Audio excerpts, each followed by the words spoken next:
여러분, 만약 세상의 마지막 순간이 단 한 폭의 그림 속에 펼쳐진다면 믿으시겠나요? 천국으로 올라가는 사람들, 절망 속에 지옥으로 끌려가는 영혼들, 그리고 그 모든 인간을 심판하는 존재. 오늘 이야기할 작품은 르네상스 최고의 거장 미켈란젤로가 남긴 충격적인 걸작, 바로 최후의 심판입니다. 이 작품은 현재 시스티나 성당 재단 벽 전체를 가득 채우고 있으며 인류 역사상 가장 위대한 종교화 중 하나로 평가받고 있습니다. 그림 하나에 담긴 세상의 마지막. 이 작품은 가로 약 12m, 세로 약 13m에 달하는 거대한 프레스코화입니다. 처음 이 그림을 마주한 사람들은 압도될 수밖에 없습니다. 왜냐하면 이 작품 속에는 무려 300명이 넘는 인물들이 거대한 소용돌이처럼 움직이고 있기 때문입니다. 그리고 그 중심에는 단 한 사람이 있습니다. 바로 심판자, 예수 그리스도입니다. 하지만 흥미로운 점은 우리가 흔히 생각하는 자비롭고 온화한 예수와는 전혀 다르다는 것입니다. 미켈란젤로의 예수는 강력한 근육과 압도적인 존재감을 가진 마치 신화 속 신처럼 등장합니다. 그는 단 한 번의 손짓으로 누군가는 천국으로 올리고 누군가는 지옥으로 떨어뜨립니다. 즉, 이 작품 속 예수는 사랑의 상징이라기보다 절대적인 심판자에 더 가까운 존재인 것이죠. 왜 이렇게 무섭게 그렸을까? 이 그림이 제작되던 당시 유럽은 엄청난 혼란 속에 있었습니다. 종교개혁이 일어나며 교회는 흔들리고 있었고 전쟁과 죽음, 전염병이 계속 이어지고 있었죠. 사람들은 두려워했습니다. 인간은 과연 구원받을 수 있는가? 그리고 미켈란젤로 역시 그 불안 속에 있었습니다. 그는 젊은 시절에 화려한 르네상스 낙관주의 대신 인간의 죄와 두려움, 죽음 이후의 심판에 깊이 몰두하게 됩니다. 그래서 이 작품은 단순한 성경 이야기가 아닙니다. 오히려 인간 존재 자체에 대한 거대한 질문에 가깝습니다. 예수의 희생, 죽음과 관련된 도구들. 가장 위쪽을 보면 수많은 천사들이 무언가를 들고 구름 사이를 날아다니고 있습니다. 그것은 바로 예수의 고난과 죽음을 상징하는 물건들입니다. 왼쪽 위를 보면 거대한 십자가를 힘겹게 들고 가는 천사들이 보입니다. 이 십자가는 바로 예수가 처형당했던 십자가입니다. 반대편 오른쪽 다른 천사들은 긴 기둥과 채찍을 들고 있습니다. 이건 역시 예수가 고문당할 때 사용된 도구들입니다. 그리고 이것들은 아주 중요한 의미를 가집니다. 예수의 희생과 죽음, 그리고 인간의 죄가 최후의 심판과 연결되어 있다는 의미죠. 왜 나팔을 불고 있을까?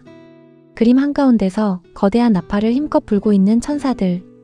왜 저들은 저토록 강렬한 표정으로 나팔을 불고 있는 걸까요?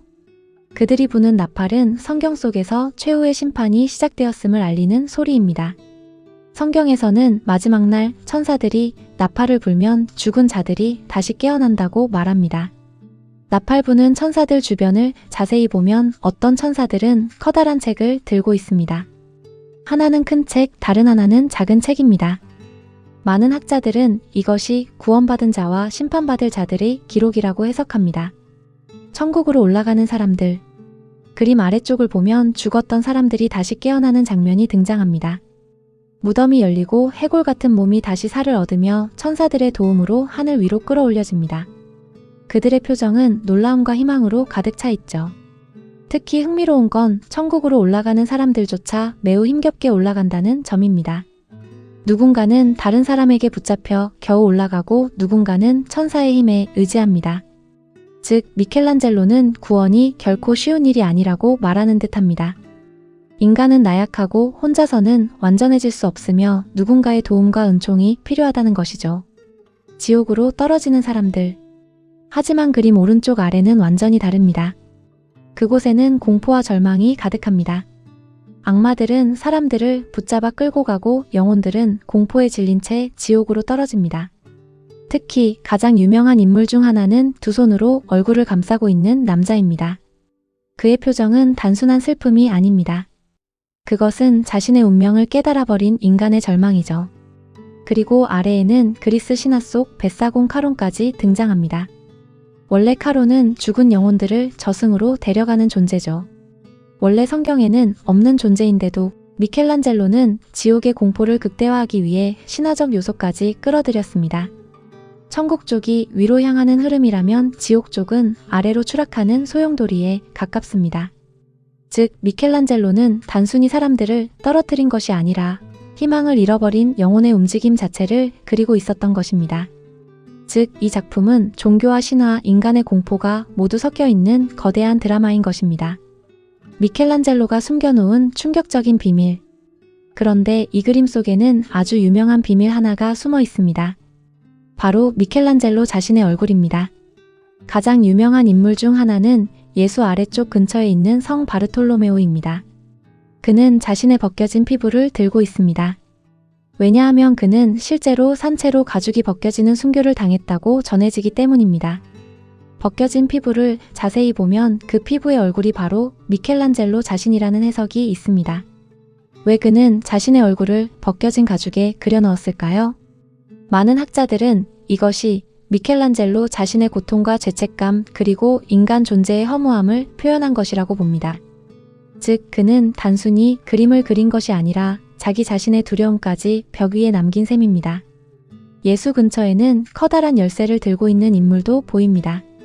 그는 바로 성 베드로입니다. 성경에서 베드로는 천국의 열쇠를 받은 인물로 알려져 있죠. 하지만 흥미롭게도 그 역시 완전히 평온해 보이지는 않습니다. 왜냐하면 지금 이 순간은 인류 전체의 운명이 결정되는 최후의 순간이기 때문입니다. 그리고 마지막으로 화면 아래쪽 지옥 부분에 한 남자가 공포에 질린 얼굴로 몸을 비틀고 있고 거대한 뱀이 그의 몸을 감고 있습니다. 특히 뱀은 남자의 은밀한 부위를 물고 있죠. 지옥의 심판관 미노스의 얼굴에 추기경 체세나의 얼굴이라는 설이 있습니다. 그는 최후의 심판이 너무 과도하게 나체를 표현했다며 강하게 비판해서 이에 화가 난 미켈란젤로가 그려 넣었다고 합니다. 당시 사람들은 충격을 받았다. 이 작품은 공개 직후 엄청난 논란에 휩싸였습니다. 이유는 바로 나체 때문이었습니다. 수많은 인물들이 옷을 거의 입지 않은 채 등장했기 때문이죠. 교회 일부 인사들은 성스러운 장소에 너무 외설적이다라고 비판했습니다. 결국 후대 화가가 일부 인물들의 몸 위에 천을 덧그리게 되었고 그 때문에 그는 바지를 그리는 화가라는 별명까지 얻게 됩니다. 하지만 아이러니하게도 그 논란은 오히려 이 작품을 더욱 유명하게 만들었습니다. 작품이 전하는 메시지. 최후의 심판은 단순한 종교화가 아닙니다. 이 작품은 인간의 불안과 희망, 죄와 구원, 그리고 죽음 이후에 대한 두려움을 담아낸 그림입니다. 그리고 미켈란젤로는 우리에게 묻고 있는 듯합니다. 인간은 과연 완벽할 수 있는가? 그리고 우리는 마지막 순간에 어떤 모습으로 남게 될 것인가? 500년이 지난 지금도 이 그림이 여전히 강렬한 이유는 그 질문이 아직 끝나지 않았기 때문인지도 모릅니다. 여러분은 이 작품 속 어떤 장면이 가장 인상적으로 느껴지시나요?